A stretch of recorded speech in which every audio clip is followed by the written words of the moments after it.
इतना तो हम सबको पता है कि किसी भी म्यूचुअल फंड स्कीम में निवेश करने के दो ऑप्शन होते हैं। पहला ऑप्शन होता है ग्रोथ ऑप्शन, दूसरा होता है डिविडेंड ऑप्शन। और अभी भी ज़्यादातर इन्वेस्टर्स को ये डाउट रहता है कि ग्रोथ ऑप्शन क्या होता है, डिविडेंड ऑप्शन क्या होता है और इन दोनों के बीच का डिफरेंस क्या है, और इन दोनों ऑप्शंस में से कौन सा एक बेहतर विकल्प है म्यूचुअल फंड स्कीम में निवेश करने का। तो आज की हमारी इस वीडियो की मदद से मैं क्लियर करने वाला हूँ ये सभी डाउट। तो छोटी सी वीडियो है, अब इसको अंत तक जरूर देखिएगा। और अगर आप मेरे चैनल पर पहली बार आए हैं तो चैनल को सब्सक्राइब कर लीजिए, साथ ही प्रेस कर दीजिए बेल आइकन को, ताकि आपको आगे भी इसी तरह की इन्फॉर्मेटिव वीडियोस मिलती रहें। तो देखिए, जब भी आप निवेश करते हैं अपने पैसों को किसी म्यूचुअल फंड स्कीम के ग्रोथ ऑप्शन में, तो आपको वहाँ पर जो भी प्रॉफिट मिलता है उसको री इन्वेस्ट कर दिया जाता है उसी म्यूचुअल फंड स्कीम में, जिसके कारण ग्रोथ ऑप्शन का NAV बढ़ जाता है पर total number of unit same रहते हैं। एग्जाम्पल के लिए, अगर आप 100 रुपये निवेश कर रहे हैं किसी म्यूचुअल फंड स्कीम के ग्रोथ ऑप्शन में जिसकी करंट NAV है 10 रुपये, तो आपको total number of unit allocate होंगी 100 डिवाइडेड बाई 10 यानी कि 10 यूनिट, और आपकी टोटल इन्वेस्टमेंट वैल्यू होगी 10 मल्टीप्लाई 10 यानी कि 100 रुपये।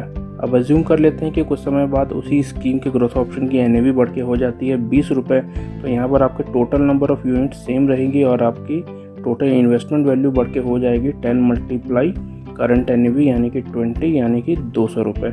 और इसी तरह से आपकी NAV बढ़ते चले जाती है पर total number of unit same रहते हैं। और जैसे जैसे आपकी स्कीम का NAV बढ़ते जाता है आपका प्रॉफिट भी बढ़ते जाता है। चलिए अब जान लेते हैं डिविडेंड ऑप्शन के बारे में। देखिए, इसको 3 कैटेगरी में बांटा गया है, जिसमें पहली कैटेगरी है डिविडेंड पे आउट, दूसरी कैटेगरी है डिविडेंड री इन्वेस्टमेंट, तीसरी कैटेगरी है dividend SVEEP. Dividend pay out option में जो भी डिविडेंड डिक्लेयर किया जाता है वो इन्वेस्टर को डायरेक्टली पे कर दिया जाता है उसके बैंक अकाउंट में। वहीं डिविडेंड री इन्वेस्टमेंट ऑप्शन में जो भी डिविडेंड डिक्लेयर किया जाता है उसको आगे री इन्वेस्ट कर दिया जाता है सेम म्यूचुअल फंड स्कीम में। और तीसरी कैटेगरी डिविडेंड स्वीप में जो भी डिविडेंड डिक्लेयर किया जाता है उसको निवेश कर दिया जाता है आगे किसी दूसरी म्यूचुअल फंड स्कीम्स के यूनिट में सेम फंड हाउस में। दोस्तों, उम्मीद करता हूँ कि आपको वीडियो पूरी तरह से समझ आ रहा होगा। फिर भी अगर आपके कोई डाउट्स हैं या फिर कोई सजेशन है तो आप नीचे कमेंट बॉक्स में कमेंट करके मुझे बता सकते हैं। तो देखिए, यहाँ पर ज़्यादातर लोगों को एक डाउट और रहता है कि म्यूचुअल फंड में मिलने वाला डिविडेंड सेम होता है स्टॉक फंड में मिलने वाले डिविडेंड की तरह। तो देखिए, मैं आपको बता दूं कि ऐसा बिल्कुल भी नहीं है। ये दोनों सेम नहीं होते हैं, दोनों बिल्कुल ही डिफरेंट होते हैं। स्टॉक मार्केट में मिलने वाला डिविडेंड बिल्कुल डिफरेंट होता है म्यूचुअल फंड में मिलने वाले डिविडेंड से। देखिए, स्टॉक में मिलने वाला डिविडेंड रिप्रेजेंट करता है कि किसी कंपनी को कितना प्रॉफिट हुआ है। जब भी किसी कंपनी को कोई प्रॉफिट होता है तो वो अपने प्रॉफिट को शेयर करती है अपने इन्वेस्टर्स के साथ डिविडेंड के रूप में। और म्यूचुअल फंड के केस में ऐसा बिल्कुल भी नहीं है। म्यूचुअल फंड डिविडेंड इंडिकेट नहीं करती है कि किसी म्यूचुअल फंड स्कीम को कितना प्रॉफिट हुआ है। और कोई म्यूचुअल फंड स्कीम अगर आपको ज़्यादा डिविडेंड दे रही है तो उसका मतलब ये बिल्कुल भी नहीं है कि उस स्कीम ने ज़्यादा प्रॉफिट भी दिया होगा, क्योंकि कोई भी म्यूचुअल फंड स्कीम जितना भी डिविडेंड डिक्लेयर करती है उस स्कीम का NAV वैल्यू उतने ही अमाउंट से नीचे गिर जाता है। एग्जाम्पल के लिए, अगर किसी म्यूचुअल फंड स्कीम का NAV 20 रुपये है और उस स्कीम ने डिविडेंड डिक्लेयर किया है 2 रुपये पर यूनिट, तो उस स्कीम का NAV गिरकर 18 रुपये पर यूनिट हो जाएगा। और जिस तरह से किसी म्यूचुअल फंड स्कीम के ग्रोथ ऑप्शन में NAV हाई होती है पर total number of unit same रहते हैं, ठीक उसी तरह से किसी म्यूचुअल फंड स्कीम के डिविडेंड ऑप्शन में NAV लो होती है पर टोटल नंबर ऑफ यूनिट्स बढ़ते रहते हैं। NAV लो क्यों होती है ये मैं आपको ऑलरेडी बता चुका हूँ। चलिए अब समझते हैं कि टोटल नंबर ऑफ यूनिट्स कैसे बढ़ती रहती हैं। मान लीजिए कि आपने 100 रुपये का निवेश किया किसी स्कीम के डिविडेंड री इन्वेस्ट ऑप्शन में, जिसकी करंट NAV है 10 रुपये, तो आपको total number of unit allocate होंगी 100 डिवाइडेड बाई 10 यानी कि 10 यूनिट, और आपकी टोटल इन्वेस्टमेंट वैल्यू होगी 10 इंटू 10 यानी कि 100 रुपीज़। अब एज्यूम कर लीजिए कि कुछ समय बाद इसी स्कीम की NAV बढ़ के हो जाती है 20 रुपये और उसी दिन ये स्कीम डिविडेंड डिक्लेयर करता है 2 रुपीज़ पर यूनिट, तो आपका डिविडेंड वैल्यू हो जाएगा 2 इंटू नंबर ऑफ यूनिट्स जो कि है 10 यानी कि 2 इंटू 10, तो यहाँ पर हमारी डिविडेंड वैल्यू हो गई 20। और इसी तरह से हमारी total number of additional units हो जाएगी dividend value divided by current NAV यानी कि 20 डिवाइडेड बाई 20 यानी कि 1 यूनिट।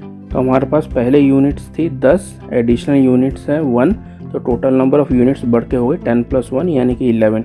तो आपने देखा कि किस तरह से यहाँ पे आपको 1 यूनिट एक्स्ट्रा मिल गया। अब सवाल है कि आखिर कोई भी mutual fund scheme dividend declare कब करती है। तो देखिए, इसका कोई भी फिक्स टाइम नहीं होता है कि कोई भी स्कीम डिविडेंड डिक्लेयर कब करेगी या नहीं करेगी। ये पूरी तरह से निर्भर करता है उस म्यूचुअल फंड स्कीम पे, उस स्कीम के फंड हाउस पे। चलिए अब देखते हैं कि ग्रोथ ऑप्शन और डिविडेंड ऑप्शन में डिफरेंस क्या होता है। देखिए, अगर आप कंपेयर करेंगे ग्रोथ ऑप्शन को डिविडेंड पे आउट ऑप्शन के साथ, तो आपको ग्रोथ ऑप्शन में ज़्यादा रिटर्न, ज़्यादा प्रॉफिट देखने को मिलता है, क्योंकि यहाँ पर आपको कंपाउंडिंग का बेनिफिट मिलता है, क्योंकि आपके प्रॉफिट को, आपके मिलने वाले मुनाफे को री इन्वेस्ट किया जाता है। वहीं पर डिविडेंड पे आउट ऑप्शन में आपको कंपैरेटिवली रिटर्न थोड़ा सा कम मिलता है, क्योंकि यहाँ पर आपको कंपाउंडिंग का इतना बेनिफिट नहीं मिल पाता है, क्योंकि यहाँ पर आपके मिलने वाले प्रॉफिट को निकाल लिया जाता है, री इन्वेस्ट नहीं किया जाता है।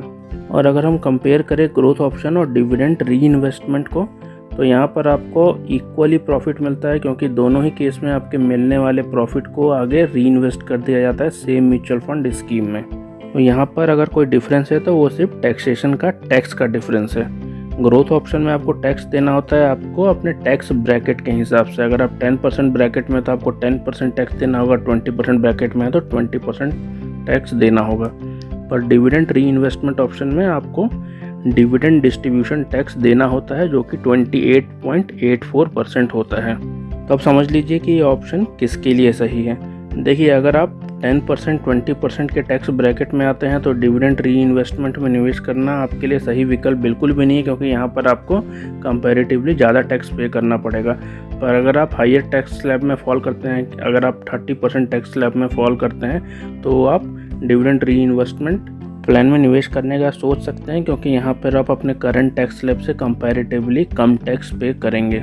उम्मीद करता हूँ कि आपको ग्रोथ ऑप्शन और डिविडेंड ऑप्शन में डिफरेंस समझ आ गया होगा और आप अब डिसाइड कर पाएंगे कि कौन सा ऑप्शन आपके लिए ज़्यादा बेहतर विकल्प हो सकता है। तो अगर आपको वीडियो पसंद आई तो वीडियो को लाइक करें, शेयर करें, साथ ही चैनल को सब्सक्राइब कर लें। इस वीडियो को अंत तक देखने के लिए बहुत बहुत धन्यवाद। जल्दी मिलेंगे एक नई वीडियो में।